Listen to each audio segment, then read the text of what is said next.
Thank you very much, and thank you all for coming. I'd like to start by asking you to imagine the following scene. It takes place towards the end of the 5th century, before the Common Era, in Athens, during the golden age of Greek theater. There's a young man who has already established himself in the theater. He's a man of the theater. He imagines a career in the theater, and his fame as a theater maker rests primarily on his having become the choragus, which is the leader of the chorus, the leader and sponsor of the chorus composed of representatives of Athenian citizens. And it's one of the most prestigious posts in the Athenian theater.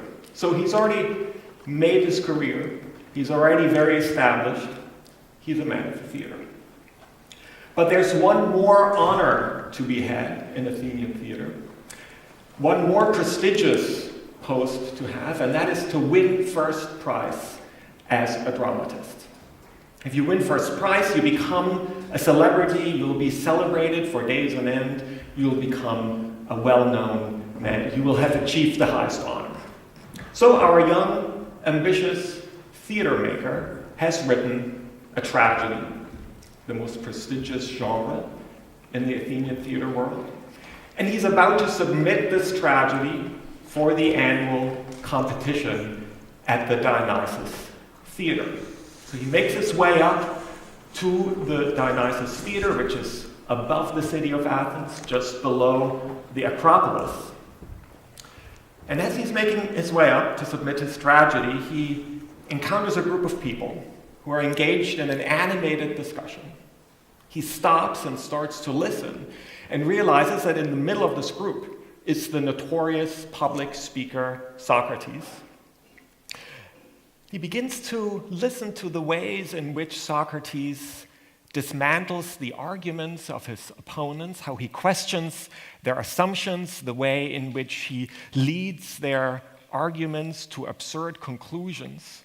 Sometimes he makes fun of them, sometimes he cajoles them, but there's something really compelling in this interaction between Socrates and these bystanders whom he's drawn into conversation. And he lingers and he's more and more compelled by what he sees. And then he realizes that he has decided to become a student of this man, a student of Socrates. He wants to study with him, he wants to follow in his footsteps, he wants to become like Socrates. And then he takes his tragedy, which was going to be the ticket to his fame in the Athenian theater world, and he burns it. Now the question I want to ask is why? This young man who's written tragedy and then decides to become a student of Socrates and then burns his tragedy is Plato. It's not the Plato we tend to know, the Plato who is a well-known enemy of the theater, who after all recommended in the Republic that all artists should be banished from his ideal state, who made fun of actors, who criticized the theater in all kinds of ways. This is Plato who's actually started out as a playwright. Now, I didn't make up the scene. I embellished it a little bit, but it is found in the text by Diogenes Laertius, who is Socrates' first biographer, who even himself embellishes the scene and has Plato exclaim, "Come hither, fire gods, Plato has need of you," as the tragedy goes up in flames. So why? Why did Plato burn his tragedy? Now there's a traditional answer, and that is, of course, Plato had to burn his tragedy because in order to become a philosopher, you have to leave the theater behind. Now this answer is given, interestingly enough, both by philosophers and by theater makers. On the side of philosophy, there are, throughout history, starting with Plato himself, 3 arguments against the theater, 3 attacks on the theater, if you will. The first, the most common, is an ethical attack on the theater that has to do with the art of acting. If you want to build a political order, if you want to have any kind of order, you have to know where people stand, who they are, what is what. But actors shift. One day they're one thing, another next day they're another thing. You can never quite pin them down. Everything is shifting, everything is in transition. You don't know what is what. And based on that, you cannot build a stable political system or any kind of larger entity with order. And this is why actors are bad, why they are problematic, why they are shifty, why the art of acting is suspicious, and why it has to be attacked and stopped. The French philosopher Jean-Jacques Rousseau is an example of this kind of ethical critique of the theater, based on the act of acting and everything associated with that. So it's one critique. One reason, if you will, why Plato, if he wants to become a philosopher, has to burn his strategy. The second critique is somewhat rarer. It's an aesthetic critique. It has to do with the arts. This critique comes not from people who hate the arts in general, but people, especially it was particularly strong in modernism, by people who were enthusiasts of painting, but who thought that painting needed to be pure painting. Clement Greenberg, the American critic, was a good example of this, that painting needed to grapple with the flatness of the canvas, as he said. He was thinking of Cubism, for example, and that painting shouldn't be mixed with other arts. The same for music. The real music, modern music, had to be absolute music, and that meant it had to grapple with the pure space of sound and not get mixed up with the other arts. Or poetry, absolute pure poetry, had to grapple with language and not be mixed up with the other arts. The problem with the theater, according to these theorists, is that it brings all the different arts together. It creates a muddle, a mixture that screws up everything that's great about painting, about poetry, about painting. And this is why the theater has to be banished from the arts. Interestingly for us, and here's the first time that I'm weaving Nietzsche into this argument, that one of these aesthetic critics of the theater was actually Nietzsche. We heard yesterday that, of course, and we've heard throughout these 2 days, that Nietzsche in many ways is a great ally in bringing theater and philosophy together, and there are many good reasons for that. The artist philosophy. But Nietzsche also had quite nasty things to say about the theater, in particular when he turned against his former friend, Richard Wagner.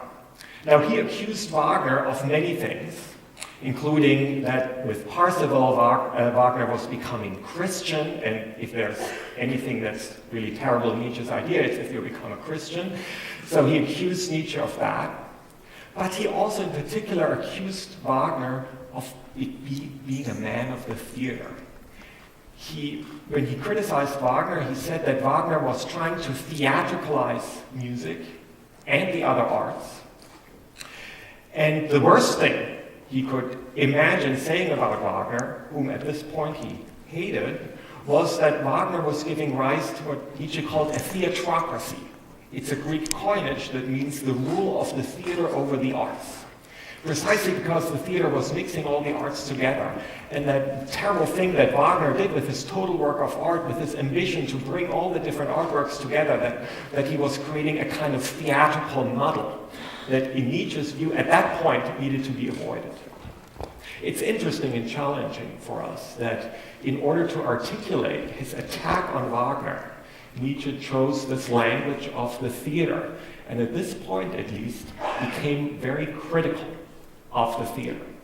So the second attack on the theater, not an ethical attack about the art of acting, but an aesthetic having to do with the way in which the theater brings the different arts together. The last critique, probably the most common within philosophy, it is an epistemological critique, that is a critique that has to do with truth. Plato, again, is the official proponent of this view that says that if you're looking for truth, and this is, after all, what philosophy does, then you have to leave the theater, because theater is quite simply a place of untruth, of illusion, of spectacle. So we have three critiques of the theater: an ethical one, an aesthetic, and an epistemological one, coming from different figures, and all three reasons can be used to say, of course, this is why Plato had to burn his tragedy.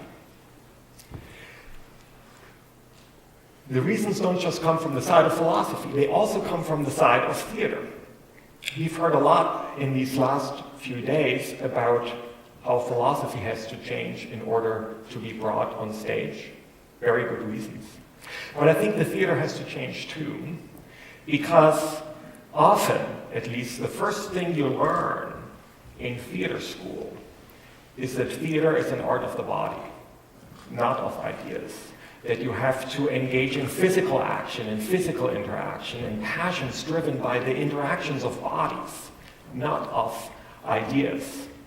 And so there's actually also a long tradition in the theater that's, if you will, anti-philosophical, that would also say, of course, Plato had to burn his tragedy because you can't be both a follower of Socrates and a successful playwright. Now, what I want to say and convince you of, that both of these stories are actually wrong, both from the side of theater and from the side of philosophy. That Plato didn't burn his tragedy because theater and philosophy are incompatible, but that he burned his tragedy in order to write a different kind of drama. Now, in this, he reminds me very much of what you see behind me. I think quite a few of you know the French Marxist Guy Debord, the author of the famous treatise Society of the Spectacle, Société du Spectacle.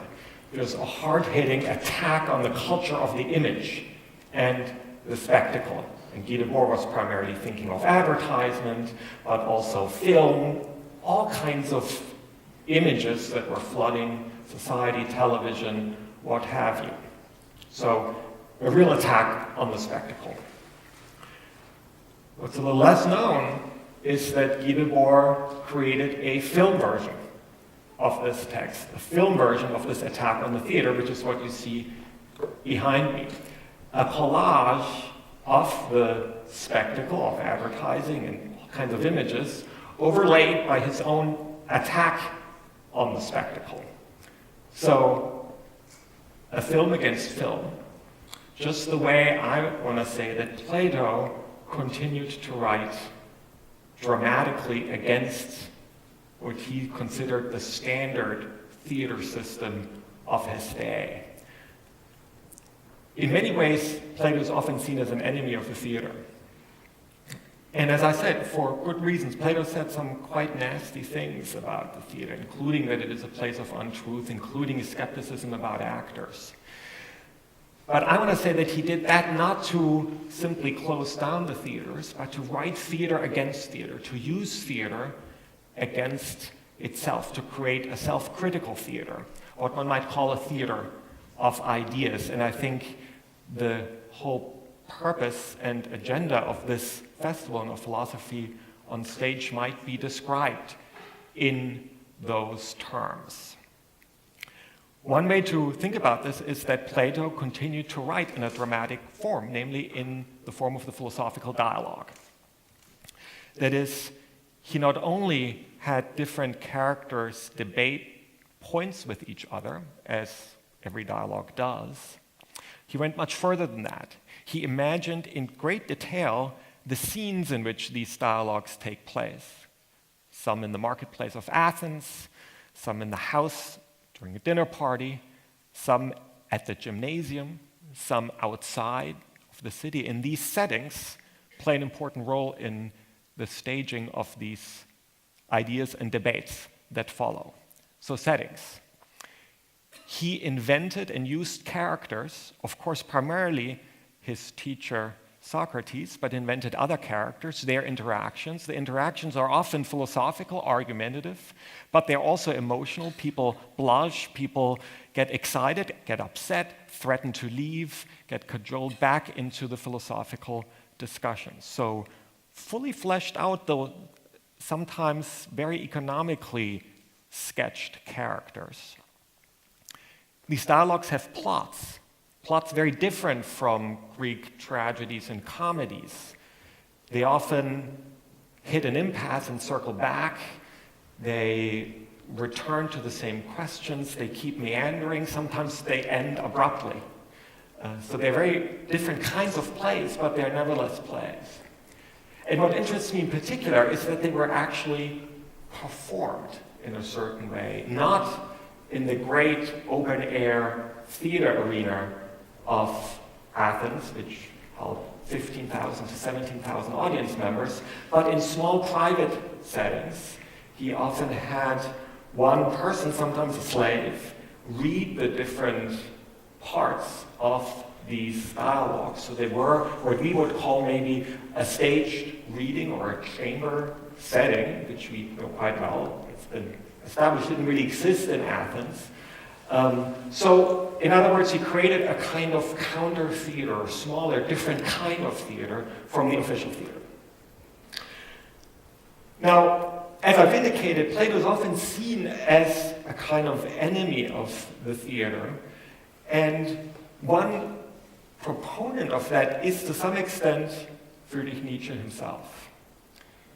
As we've heard, for example, in the wonderful couch session with Immanuel Kant, Nietzsche thought of himself as an anti-Platonist, as someone who had to reverse Platonism.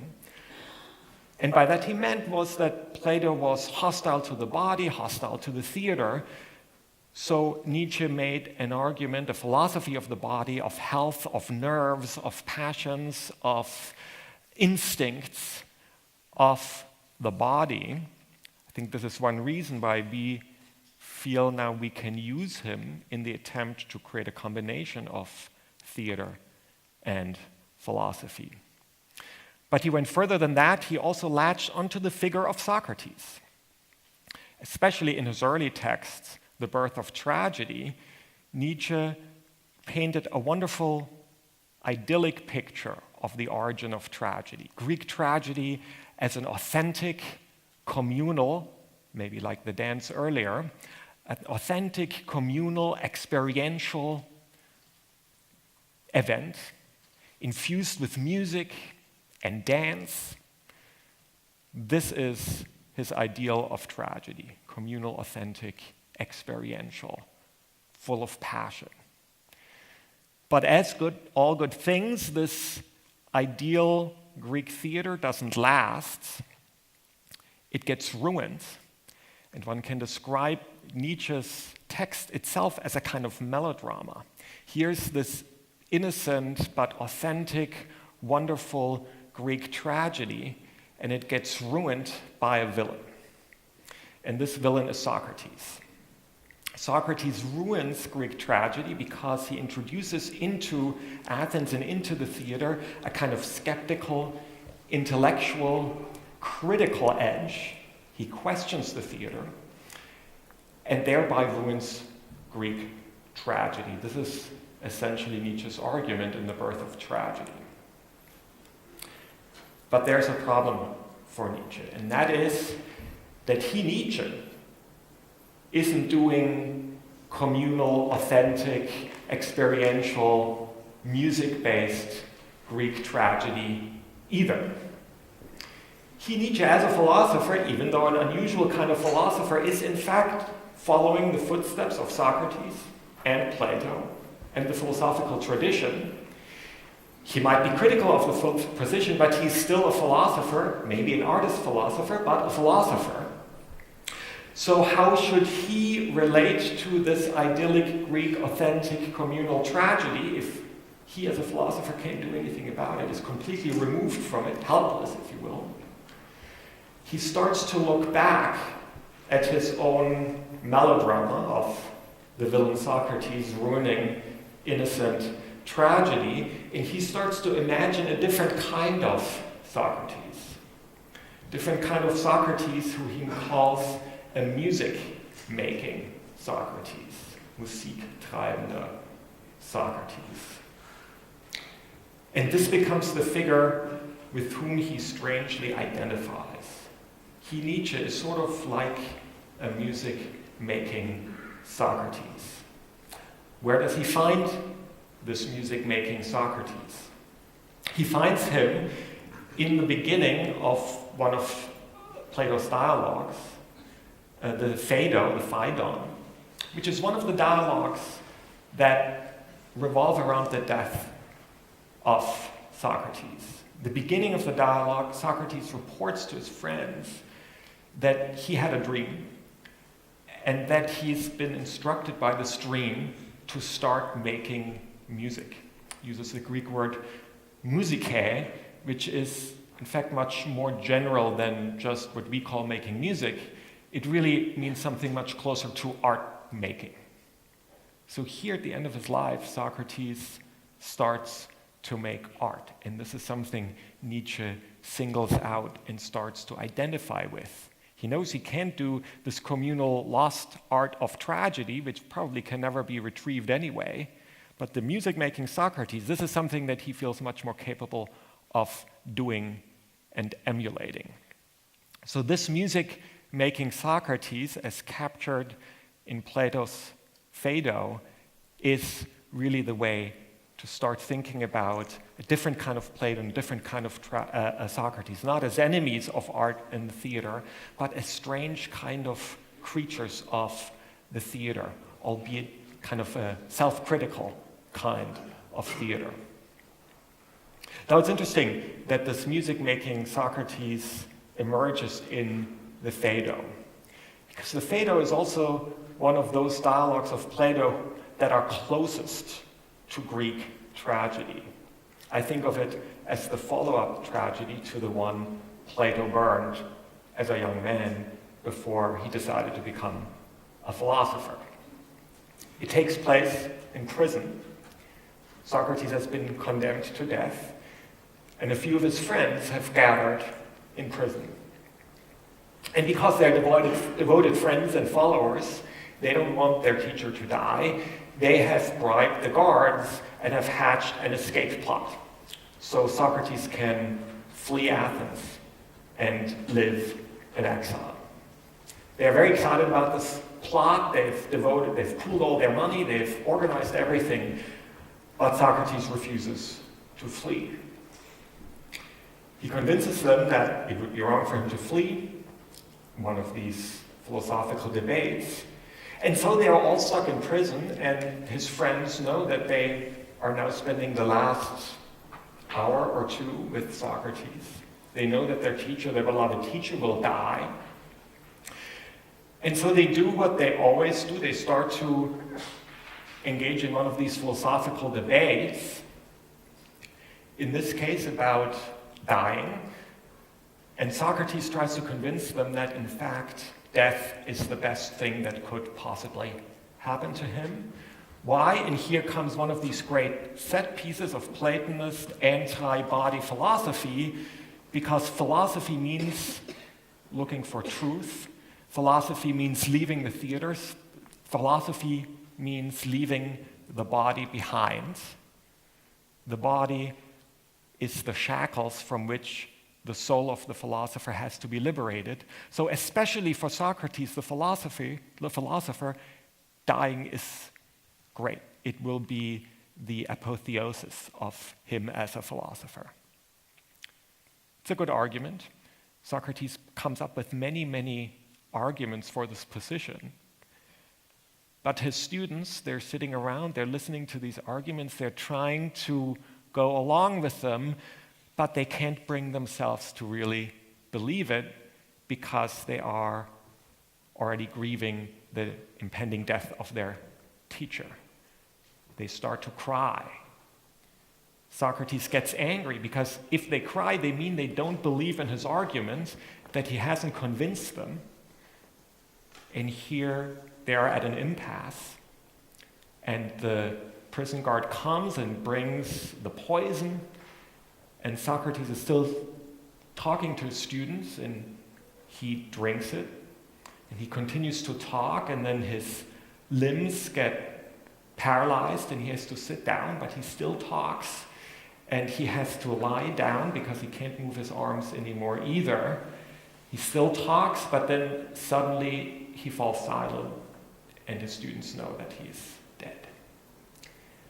It's one of the great tragedies written by Plato about his teacher, whose death hangs over the entire oeuvre, the entire Platonic oeuvre, because he is in these plays reviving his dead teacher, making him rise from the grave, engage in philosophy, and be somehow present. So Plato, in other words, borrowed heavily from tragedy. He continued to write tragedies, and one of the great tragedies is the Phaedo that starts with the music-making Socrates. At the same time, if you know the theater system of Athens, you know there are several reasons why dialogues like the Phaedo can't quite be regular kinds of tragedy. For the first reason is that all Greek tragedies, with one exception, take place in the distant past. They don't take place in present-day Athens. They take place in the world of mythology, not in the theater world, the world of the city, which these citizens experience. Socrates himself is not an appropriate protagonist of tragedy because he is middle class. His mother is a midwife, his father is a sculptor. All Greek heroes are kings and rulers. So there's really a problem with this kind of Socrates-based tragedy. So in fact, there's another genre of Greek theater that's much closer to what Plato is writing, and that's in fact comedy. Comedy takes place in present-day Athens. Comedy allows for non-ideal middle-class figures to emerge. Comedy is the genre that often is interested in the body, the way people dress and talk, and this is what's all over Plato's dialogues, how Socrates, when he sleeps and how he sleeps, that he's often unwashed, that his foibles, his tics, all of this everyday life is part of Greek comedy. So in fact, one of the things that Plato does in creating kind of tragedies that borrow from comedy is creating mixtures of tragedy and comedy. And one of the first people to recognize that, to get an inkling of that, was in fact Nietzsche. So even though, from one perspective, Nietzsche was very critical of Plato, and as I said, and as we've heard many times over these last 2 days, pitched his whole philosophy against Plato, or maybe one should say Platonism, namely the hatred of the body and so on and so forth. He, in scattered remarks, talks about the dramatic form of Plato's dialogues. Now, he doesn't like that dramatic form very much. He thinks it's sometimes long-winded. He even calls it boring. And I think there's a lot of truth to that. Some of Plato's dialogues are much too long, Nietzsche says. He criticizes the character of Socrates, the main protagonist. But what's interesting to me in these remarks is not so much that Nietzsche is critical of Plato, but that he reads him as a kind of dramatist, as a literary philosopher. And he criticizes his pacing, his construction of character. So he criticizes him not merely or not primarily as a Platonist, but he criticizes him as a writer. He criticizes the way he constructs his plays. He criticizes him, if you will, as a fellow playwright. Nietzsche himself tried to do better. Even though most of the texts we have of him today are not plays, Nietzsche in fact tried to write philosophical plays several times in his life. It started with a play, a fragment, based on the philosopher Empedocles. And even Thus Spake Zarathustra, his sort of, I guess, most well-known literary work, was originally conceived as a play. He later decided to change that form, and it's very dialogic. But he decided, nevertheless, it started as a play, as a drama, with dialogic fragments and dramatic scenes that he later turned into a different kind of text that's literary but no longer overtly dramatic. What interests me here is that while being critical of Plato, of Platonism, Nietzsche was very interested in Plato as a playwright and was inspired by that.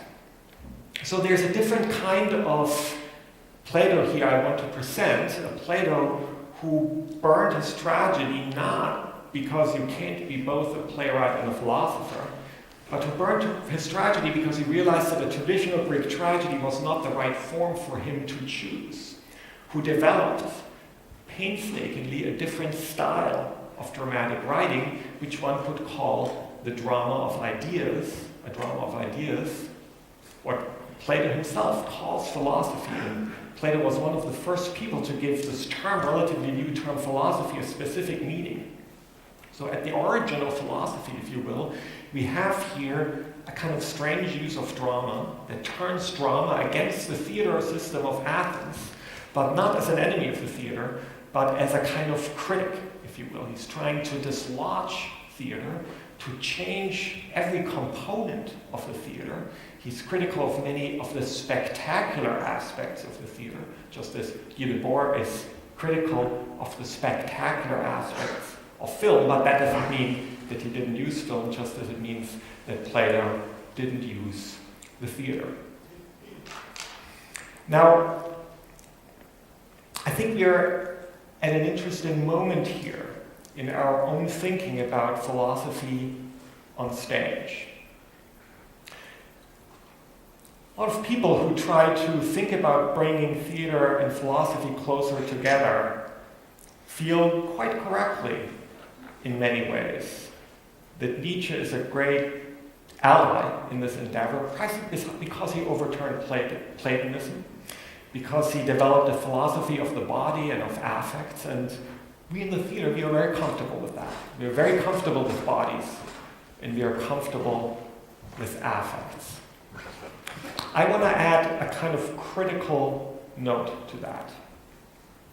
It's interesting, when Nietzsche developed his anti-Platonist philosophy of the body, he did that at the end, as we all know, at the end of the 19th century, which is a century that was devoted to what is generally known as idealism, namely a kind of denigration of the body, a kind of, many of the cliches associated with the Victorian era is that they were critical of the body, they couldn't deal with bodies, they developed a kind of low-grade idealism where they were always talking about sort of ethical and aesthetic ideals, and were simply kind of freaked out by the body. This is what Nietzsche criticizes in his philosophy of the body. It was against this kind of Victorian bigotry of the body. But there's an interesting idea he develops in the middle of this anti-Platonist body philosophy. And this goes like this. He says, maybe we are simply not healthy enough to need a Platonic idealism. Maybe we are not healthy enough to need a Platonic idealism. By that he means, I think, that he recognized that Plato and Socrates, when they developed their philosophy of ideas, did so in many ways not as simple enemies of the body, just as in Arno Böhler's presentation of Kant wasn't simply an enemy of the body. But they did so because they realized that they lived in a culture of the body. And if there's ever a culture of the body, it was classical Athens. This is why Plato develops his philosophy in the gymnasium. He goes to the gym to convince people who are working out, who are doing exercises, that they shouldn't just be focused on their bodies. Now Nietzsche, at the end of the 19th century, felt like this wasn't his problem. His problem was a society that was sort of beholden to a form of idealism, a denigration of the body. So Nietzsche, to counter that, developed his philosophy of the body. But he realized, and Nietzsche, as we all know, thought a lot about the future. He imagined that there might be a point when this kind of philosophy of the body might no longer be the most pressing thing. And I think we are at that moment.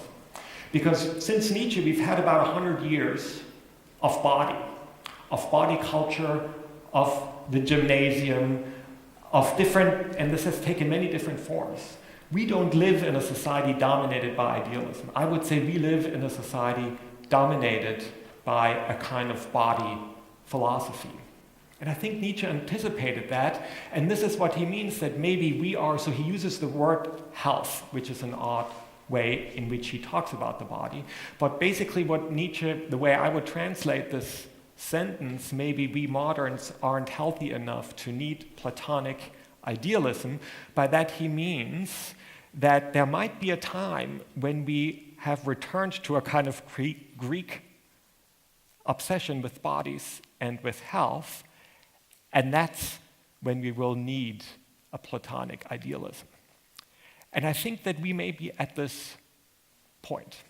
So I would say that we in the theater who are trying to think about theater and philosophy, we should be, of course, critical of a kind of anti-theatrical, anti-body philosophy, but we also shouldn't be too comfortable with bodies, because we in the theater, we are comfortable with bodies. I think we need a little bit of a kind of Platonic provocation that changes the theater, that changes every component of the theater, turns it around, the way Guy Debord tried to turn around the image. In other words, that we shouldn't just be critical of philosophy when it forgets about the body. We should also be critical of the theater when it forgets about ideas. And I think Plato is actually, despite all the nasty things, or because of the nasty things he says about the theater, a great ally in this endeavor. So this is sort of the concluding thought here I want to leave us with. Because from the floors of a theater here, I think it's very easy in some way of criticizing philosophers, traditional philosophers, analytic philosophers, who somehow seem to be not open enough to the theater. It's important, but it's also easy. So I think since we are here in the theater, we may as well, and I think over the last 2 days we've seen many wonderful instances of that, of also being critical of traditional theater practice. Maybe using a little bit of what Plato wanted to do with his critique of the theater. And as I said, I find elements of that even in Nietzsche, even though in many ways he is sort of the official cheerleader of body philosophy. But as I mentioned, Nietzsche himself was quite critical of the theater, especially of the theater of Richard Wagner. He criticized him in anti-theatrical terms. He bemoaned the rule of the theater over the arts, and he himself became interested in this figure of the music-making Socrates. So this is, I think, the figure for us. It's not so much the Nietzsche who is the enthusiast of Greek tragedy, but the Nietzsche who is critical of Wagner. Not so much the Nietzsche of a philosophy of the body, but the Nietzsche who imagines there might be a time when we could well use a dose of Platonic idealism. So this is what I want to argue. And the reason why it's, I think, important is that theater, when it leaves some of the established theatrical means behind, can play an important role in this drama of ideas, in the debates of ideas. And this is, I think, what we are all trying to do. My recommendation is, let's not beat up on Plato's anti-theatrical philosophy. Let's have a dose of that. Thank you.